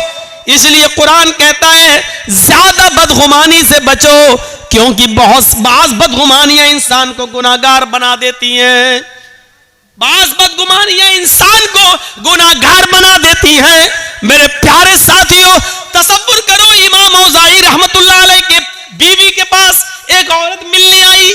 सुबह फजर की नमाज के बाद, सूरज निकलने के बाद उनसे एक औरत मिलने आई। किससे? इमाम औज़ाई रहमतुल्लाह अलैह की बीवी से। दरवाजा खटखटाया। इमाम औज़ाई रहमतुल्लाह अलैह फजर की नमाज के बाद, सूरज निकलने के बाद भी कुरान की तिलावत कर रहे थे, दुआ मांग रहे थे, चटाई पर बैठे थे। जब दरवाजे पर दस्तक की आवाज सुनी तो जाते हैं और दरवाजा खोलते हैं तो क्या देखते हैं, उनके गांव की एक औरत दरवाजे पर खड़ी है। उस औरत ने कहा, इमाम साहब मुझे आपकी बीवी से मुलाकात करना है, मैं आपकी बीवी से मिलने आई हूं। इमाम औज़ाई रहमतुल्लाह अलैह ने कहा, अंदर आओ। उन्होंने कुरान लिया और खुद बीवी के रूम में चले गए और अपनी बीवी से कहा, तुमसे मोहल्ले की कोई औरत, गांव की कोई औरत मिलने आई। इमाम औज़ाई की बीवी निकल के आई और उस मोहल्ले की औरत को उसी चटाई के ऊपर बिठा दिया जिस चटाई पर इमाम औज़ाई कुरान पढ़ रहे थे। वो औरत जैसी ऐसे बैठी, ऐसे, तो ये पीछे चटाई पर कुछ पानी पड़ा हुआ था, वो उससे वो भीग गई, पूरा वो तर हो गई और ऐसे झटकने लगी। शर्म नहीं आती, तुमने मुझे यहां पे डाल दिया। उसकी नजर पड़ी तो इमाम औज़ाई का 3 साल का बच्चा, छोटा सा बच्चा, नंगा घूम रहा था। नहीं कपड़े पहने हुए थे, छोटे छोटे बच्चे कभी ऐसे ही होते, नंगा। वो समझी कि इस बच्चे ने पेशाब किया है, इसीलिए उसकी चड्डी अड्डी उतार दी गई है, ये नंगा है और इस बच्चे के पेशाब पे हमें बिठा दिया इस औरत ने। कहने लगे, शर्म नहीं आई, तुमने इस बच्चे के पेशाब पे मुझे बिठा दिया है। इमाम औज़ाई की बीवी कहती हैं कि बेफिक्र रहो बहन, ये पेशाब नहीं है। अरे तुम कह रही हो पेशाब नहीं है, बच्चा नंगा घूम रहा है, उसकी चड्डी ये पड़ी हुई है, भीगी हुई चड्डी ये पड़ी हुई है और चटाई पर ये भीगा और उसकी वजह से मेरा कपड़ा भीग गया, मैं नापाक, मेरा कपड़ा नापाक हो गया। अब घर जाने के बाद कपड़ा भी धुलूं और इतना हिस्सा भी मैं अपना धोऊं। इमाम औज़ाई की बीवी कहती है, मेरी बहन मैं तुमसे फिर कहती हूं कि बेफिक्र रहो, ये मेरे बच्चे का पेशाब नहीं है, आपका कपड़ा नापाक नहीं हुआ है, आपको इन्हीं कपड़ों में नमाज पढ़ लेनी है, धोने की जरूरत नहीं है। उस औरत ने कहा इमाम औज़ाई की बीवी से, इमाम साहब की बीवी, मैं कैसे यकीन कर लूं, मुझे यकीन दिलाओ, अगर ये पेशाब नहीं है तो ये पानी कहां से आया? मुझे पानी की कोई बोतल नहीं दिखाई दे रही है, आसपास कोई घड़ा, कोई मटका, कोई सुराही नहीं दिखाई दे रही है, फिर ये पानी कहां से आ गया है, मुझे बताओ। इमाम औज़ाई की बीवी ने लास्ट में आकर कहा, मेरी बहन अब सुनो, बार बार कह रही हो, मैं बताना नहीं चाहती थी लेकिन अब बताना पड़ रहा है, ये जिसको तुम पानी समझ रहे हो ये पानी नहीं है, ये मेरे शौहर हैं। इमाम औज़ाई ये फजर की नमाज पढ़ने के बाद घर में आते हैं, सूरज निकलने तक ये कुरान की तिलावत करते हैं इसी चटाई पर बैठकर, और जब सूरज निकल जाता है तो उसके बाद में ये दुआ मांगते हैं, मग़फ़िरत, तौबा करते हैं, इस्तिग़फ़ार करते हैं। और जब अल्लाह से ये तौबा करते हैं, मग़फ़िरत की दुआ करते हैं, इस्तिग़फ़ार करते हैं तो इतना रोते हैं, इतना रोते हैं, इतना रोते हैं कि इनके आंखों के आंसुओं से ये चटाई तर हो जाती है। आए इस गांव की औरत, मेरी बहन, जिसको तुम पानी समझ रही हो, ये पानी नहीं है, ये मेरे शौहर इमाम औज़ाई की आंखों से गिरने वाले आंसू हैं, उन आंसुओं की वजह से ये चटाई भीग गई है और उस चटाई पर तुम बैठ गई हो, ये आंसू हैं, पानी, पेशाब नहीं है, बेफिक्र होकर तुम नमाज पढ़ सकती हो, तुम्हारा कपड़ा नापाक नहीं हुआ। आप गौर कीजिए, लड़का नंगा है, उसका ऊपर चड्डी उसकी वहीं पड़ी हुई है, गांव की औरत ने भी यही सोचा कि ये पेशाब होगा क्योंकि बच्चा नंगा घूम रहा है, लेकिन जरूरी नहीं कि उसने जो सोचा वो सही हो। हम कभी कभी कुछ और सोचते हैं और निकलता कुछ और है, हकीकत कुछ और होती है। इसलिए इस बात को सोचने की कोशिश जरूरत है, हम किसी के बारे में ज्यादा बदगुमानी ना करें। अमीर माविया रहमत रजी अल्लाह ताला अन्हु की बीवी भी अपने घर में मेहमान नवाजी पसंद नहीं करती थी। मेहमान आ जाए, बहुत सी औरतें ऐसी होती हैं घर में खूब अच्छा खाओ पकाओ, शौहर बच्चों को खूब खिला देंगी, लेकिन जहां उनके घर 2 दिन मेहमान आ जाए, 2 मेहमान लो आ गया, अब इसके लिए जागो, ऐसा लगता है ये शादी करके नहीं लाया, नौकरानी बना के लाया हमें अपने घर में। हो गया। अमीर माविया के घर में एक मर्तबा एक मेहमान आया और उसने कहा कि मुझे 2-3 दिन रुकना है। कहा ठीक है रुको, बाहर का कमरा दे दिया, खाना वाना खिलाया। अमीर माविया की बीवी को मेहमान नवाजी पसंद नहीं थी, वो सोचने लगी कि कुछ कमी निकालूं। कहा क्यों, ये मेहमान है, कहाँ कितने दिन रहेंगे? कहा पता नहीं कितने दिन रहेगा, 3 दिन तो वैसे ही उसका हक है, 3 दिन तक तो मैं उसको कुछ कह ही नहीं सकता, 3 दिन के बाद अगर रहता तो उसकी मर्जी। अच्छा ठीक है। शाम का वक्त हुआ, इमाम अमीर माविया की बीवी ने सोचा कोई ऐसी कमी निकालूं, इसको घर से निकलवा दूं। इशा की नमाज के बाद अमीर माविया ने उस अपने मेहमान के कमरे में चटाई रख दी, रात में तहज्जुद पढ़ते हो तो पढ़ लेना, लोटा रख दिया, अगर वुजू बनाना हो तो पानी ये है, एक दूसरा पानी रख दिया, अगर इस्तंजा करना हो तो बाहर से दरवाजा खोलना और यहाँ खाली मैदान पड़ा है, यहाँ पर आप पेशाब करना हो तो यहाँ कर लेना और यहीं पर नमाज पढ़ लेना और फजर में इंशाअल्लाह मस्जिद में मुलाकात होगी। कहा ठीक है। बाहर का सिस्टम सब अलग करके अमीर माविया सो गए। थोड़ी देर के बाद जब उनकी बीवी ने देखा कि अमीर माविया सोए हुए हैं, रात काफ़ी हो गई है, कहा कि उठें और देखें कि मेहमान क्या कर रहा है। मेहमान अगर जग रहा हो और कुछ उल्टी सीधी खुराफात कर रहा हो तो अमीर माविया को जगाऊं और कहूं कि और उसको निकाला जाए। अमीर माविया की बीवी उठती हैं और अपने मेहमान के रूम तक जाती हैं और दरवाजे में कान लगाती हैं तो क्या सुनती हैं कि मेहमान बड़ा बेहुदा और गंदा गाना गा रहा है। आवाज बड़ी प्यारी थी उसकी, सुरीली। उस सुरीली आवाज में वो बेहुदा और इश्किया गाना गा रहा, बड़ा बेहुदा गाना। अमीर माविया की बीवी को एक नुक्ता मिल गया, एक पॉइंट मिल गया। वो जल्दी से जाती और अपने हस्बैंड को जगाती, उठो। कहा क्या है, इधर आओ, देखो तुम्हारा मेहमान क्या कर रहा है। अरे मेहमान क्या कर रहा है, उसका तो रूम मैंने अलग कर दिया है, उसका कमरा अलग कर दिया है। अरे इधर तो आओ, इधर आओ, उठो उठो उठो। उठाया, देखो देखो देखो। अरे कमरा बंद है, अरे दरवाजा, कान लगाओ कान लगाओ। जब कान लगाया तो गाना तो बड़ा बेहुदा गाना गा रहा है। अमीर माविया से कहने लगी देखो अभी भी इसको घर में रखोगे, ये ऐसा गाना गा रहा है, लगता है जैसे इसके घर में कोई माँ बहन बेटी ना हो, ऐसा गंदा गाना। अमीर माविया ने अपनी बीवी का हाथ पकड़ा और उसको खींच कर अपने बिस्तर पर लाए और फरमाया जब मैंने उसके कमरे को अलग कर दिया, उसके रूम को अलग कर दिया, उसकी चटाई अलग कर दी, उसका मुसल्ला अलग कर दिया, उसका वुजू का लोटा अलग कर दिया, जब मैंने उसके कमरे से कोई मतलब भी नहीं रखा तो तुमने दरवाजे पर कान लगाकर उसके अंदर की जासूसी क्यों की है? क्या तुम्हें नहीं मालूम मोहम्मद रसूलुल्लाह ने फरमाया अगर घर के दरवाजे सब बंद हो और कोई तुम्हारे घर में झांकने की कोशिश करे, सुराख से या दीवार पर चढ़कर या किसी सांस से अगर तुम्हारे घर की जासूसी करे और तुम्हारी नजर पड़ जाए तो बाहर निकल कर तुम उसकी दोनों आंखें फोड़ सकते हो, तुम्हें कोई गुनाह नहीं। तुम उसकी जासूसी क्यों कर रही हो? वो अंदर क्या कर रहा हमें क्या मतलब? भाई अंदरूने खाना से हमें क्या मतलब, वो घर के अंदर क्या कर रहा है, तुम्हें किसी के घर के अंदरूनी मामले से क्या लेना देना, तुमने जासूसी क्यों की? अमीर माविया की बीवी बोलती अब भी मुझी को कहोगे? कहा हाँ तुम्ही को कहूंगा, अल्लाह के रसूल ने जासूसी से मना किया, तुमने जासूसी क्यों की? चलो लेट जाओ, सो जाओ। ये देखो इनको बताया तब भी हम ही को डांट रहे हैं। ठीक है सोती हूं। अब वो सोने लगी। अब अमीर माविया देख रहे हैं कि ये सो जाए तब मैं जाऊं उसको समझाऊं अकेले में, ये सो जाए। अब वो देख रहे सोए कि नहीं। काफी देर के बाद उसको नींद आई और थोड़ी देर के बाद नाक का जनरेटर चलने लगा, खर्र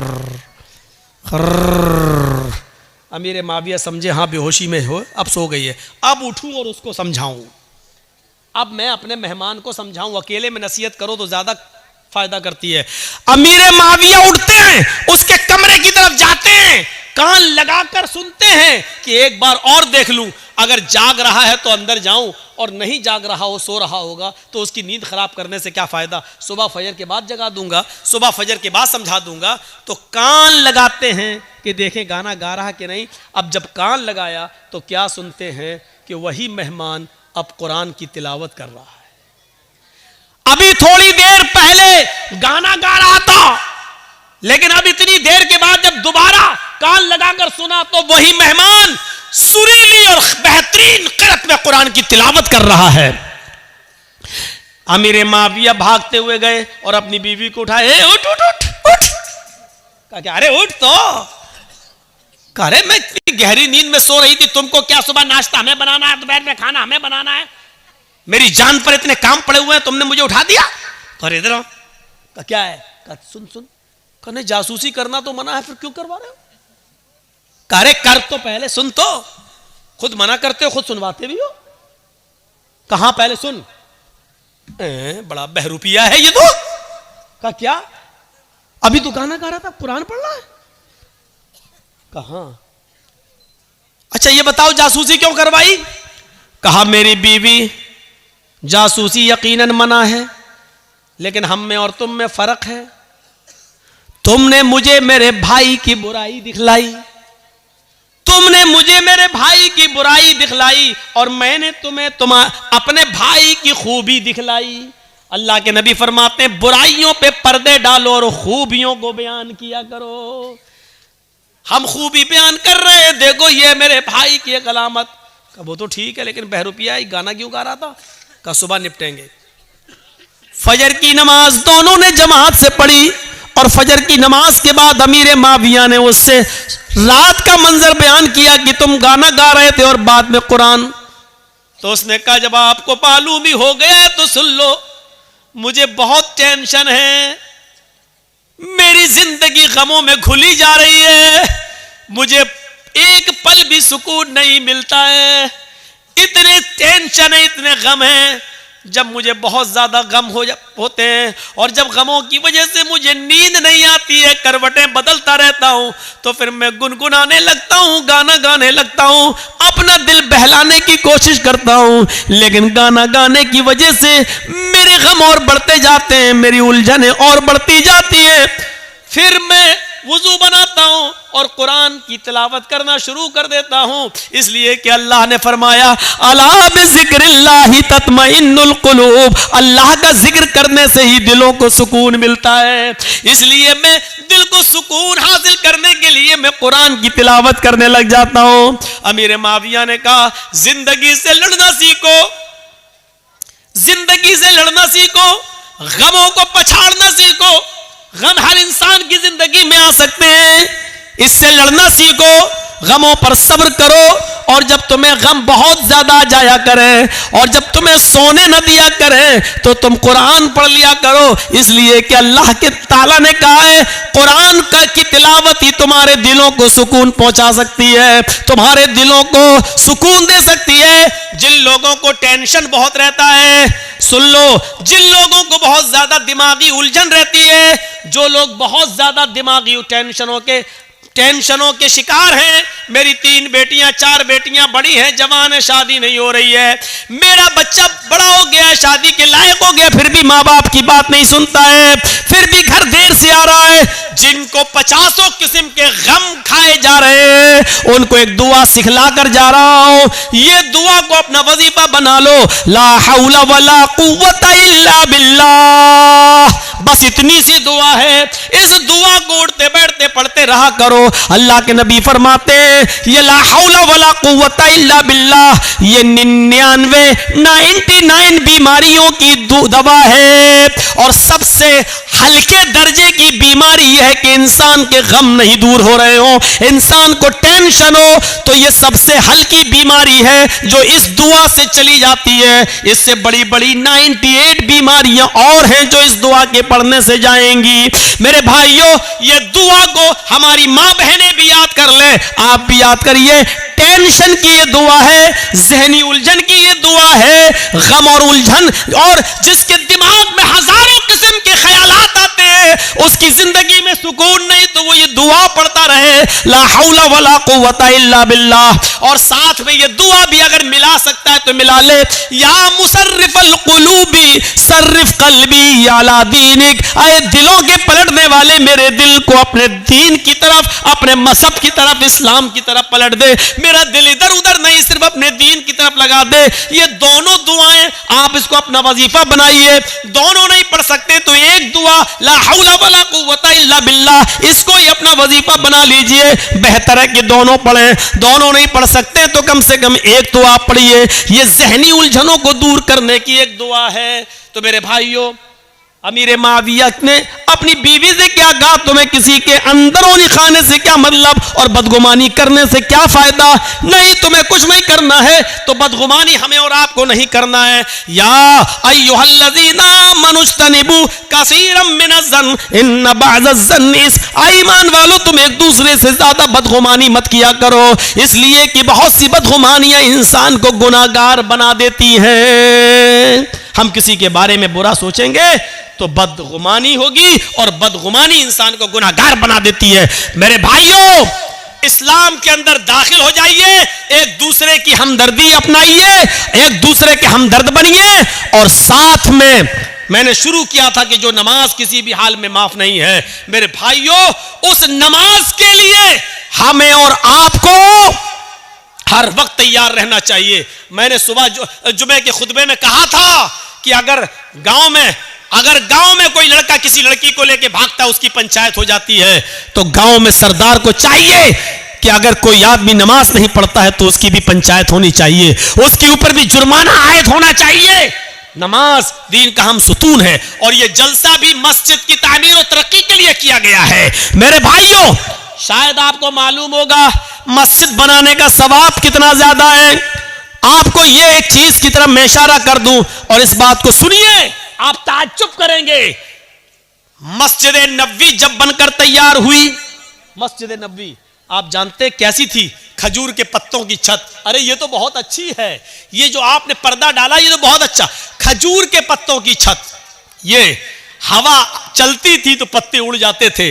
अल्लाह के रसूल सजदे में, अल्लाह के नबी ने कहा अल्लाहु अकबर, नमाज पढ़ाई, रुकू में गए, हवा तेज हुई, समी अल्लाहु लिमन हमीदा का, हवा और तेज हुई। अल्लाहु अकबर कहकर सजदे में सर रखा, हवा इतनी तेज हुई कि खजूर के पत्तों की छत उड़ गई। आसमान से पानी गिरने लगे, और पानी के कतरे जमीन पर गिरते, जमीन से मिट्टी उटकती और मुहम्मदुर रसूलुल्लाह के चेहरे पर पड़ती। अल्लाह के नबी ने जब नमाज पढ़ाकर सलाम फेरा, अस्सलामु अलैकुम वरहमतुल्लाह, सलाम अलैकुम वरहमतुल्लाह, और चेहरा जब सहाबा की तरफ किया, सहाबा ने उस चेहरे पर मिट्टी लगी हुई देखी, जिस चेहरे को कभी देखकर हसन इब्ने साबित ने कहा था, व अहसन मिनका लम तरा कत्तु ऐनी व अजमल मिनका लम तलिद निसाउ। दुनिया में आपसे ज्यादा हसीन बेटा पैदा ही नहीं हुआ, और आपसे ज्यादा खूबसूरत बच्चा दुनिया की किसी औरत ने पैदा ही नहीं किया। और जाबिर इब्ने सबुरा ने कहा था, आए चांद तू क्यों निकलता है? आए चांद, तेरा चेहरा मेरे नबी के चेहरे से अच्छा नहीं है। आए चांद, तेरे चेहरे को भी अगर हुस्न और खूबसूरती और रोशनी मिली है तो वो मेरे नबी के चेहरे से मिली है। ये जाबिर इब्ने सबुरा ने कहा था। मेरे भाइयों, उस चेहरे पर आज मिट्टी लगी हुई देखी। सहाबा ने कहा, अल्लाह के रसूल, क्या इस मस्जिद के लिए हम पक्की छत न बनवा दें? आपने कहा, इस छत के लिए बहुत से पैसों की, दौलत की जरूरत है। सहाबा किराम ने ताउन करना चाहा। हजरत उस्मान गनी उठे और फरमाया, किसी एक से भी लेने की जरूरत नहीं है, इस मस्जिद नबवी की पूरी तामीर मेरी जिम्मेदारी है। एक आदमी हर साहबी देना चाह रहा था, लेकिन एक ही साहबी ने कहा, बस जितना भी खर्चा होगा मैं लगाऊंगा। क्या आपके इलाकों में ऐसे सरदार नहीं मिलेंगे, ऐसे सरपंच नहीं मिलेंगे, ऐसे अमीर लोग नहीं मिलेंगे जो मस्जिद की एक एक चीज ले लें। दीवार हम खड़ी कर देंगे, पत्थर हम लगवा देंगे, ये हम करवा देंगे, वो हम करवा देंगे। एक एक जिम्मेदारी अगर एक एक सरदार ले ले तो आसान हो जाए। हजरत उस्मान गनी ने अकेले कर दिया। और सोचो, उस मस्जिद नबवी के बनने के बाद भी अल्लाह की कसम उस मस्जिद के अंदर फिर महीने नहीं, कई 1 या 1.5 साल का अरसा ऐसा गुजर गया कि मस्जिद बनने के बाद मदीने के सहाबा के पास इतना तेल नहीं था कि ईशा की नमाज के वक्त चिराग जलाया जा सके और नमाज पढ़ने वालों के लिए नमाज के वक्त चिराग जलाकर चिराग बुझा दिया जा सके। 1 साल 1.5 साल तक मस्जिद नबवी के बनने के बाद भी मेरे भाइयों, ईशा की और फजर की नमाज अंधेरे में पड़ी गई, अंधेरे में पड़ी गई। एक दिन अल्लाह के रसूल ईशा की नमाज पढ़ाने के लिए आए तो क्या देखते हैं, क्या देखते हैं कि मस्जिद के कोने में चिराग जल रहा है। ईशा की नमाज पढ़ाने के लिए जब आते हैं तो मस्जिद के कोने में चिराग जलता हुआ देखते हैं। उस चिराग की रोशनी में आज ईशा की नमाज के वक्त जितने सहाबा मस्जिद नबी में जमा है, आज आप उनके चेहरों को देख रहे हैं। आपने पूछा, ये चिराग किसने जलाया? इस मस्जिद नबी में आज ये चिराग किसने जलाया? कौन लेके आया? एक सहाबी उठते हैं जिनका नाम तमीम दारी है। वो सहाबी उठते और कहते हैं, अय अल्लाह के नबी, ये चिराग मैंने जलाया है, मेरे पास फाजिल तेल था, मेरा खर्चा अपने घर का चल जाएगा। मैंने देखा कि अल्लाह के घर में अंधेरा रहता है, मैं तेल ले आया, मैंने चिराग बनाया और जला दिया। अय अल्लाह के रसूल सल्लल्लाहु अलैहि वसल्लम, ये चिराग मैंने जलाया है। अगर चिराग की रोशनी में नमाज पढ़ना नाजायज हो या गलत हो तो मुझे माफ कर दीजिए, मैं ले जाऊंगा। अल्लाह के नबी ने कहा, नहीं अय तमीम, नहीं, नाजायज नहीं है, बल्कि तुमने आज बहुत बड़ा काम किया है।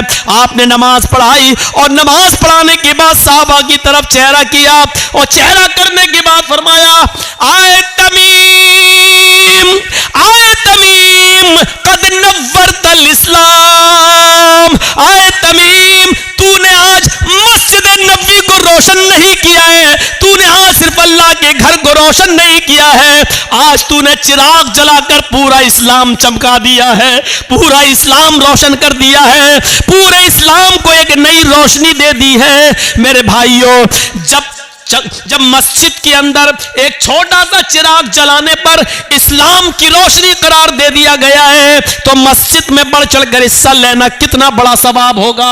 हमें और आपको ये सोचना चाहिए। ये 5-5 और 10-10 रुपए का चंदा मांगते हुए और लोगों को करते हुए और आपको देते हुए शर्म आनी चाहिए। मैं ये नहीं कह रहा हूं कि नहीं देना चाहिए, शर्म ये आनी चाहिए कि हम अल्लाह के घर के लिए 10 रुपए दे रहे हैं, जबकि हम अपनी गाड़ी में 100 रुपए का 1 लीटर पेट्रोल भरवा लेते हैं जो उससे ज्यादा होता है। इस बात पर शर्म आनी चाहिए कि हमारे बच्चे 20-25-50 रुपए की जो टॉफियां और चॉकलेट हमसे खा जाते हैं और हम मस्जिद को 10 रुपए का चंदा दे रहे हैं। मेरे भाइयों, मेरा वक्त 1 बजे तक खत्म हो चुका है, लेकिन आपसे चलते चलते इतना जरूर कहूंगा कि मुझे थोड़ी देर 10 मिनट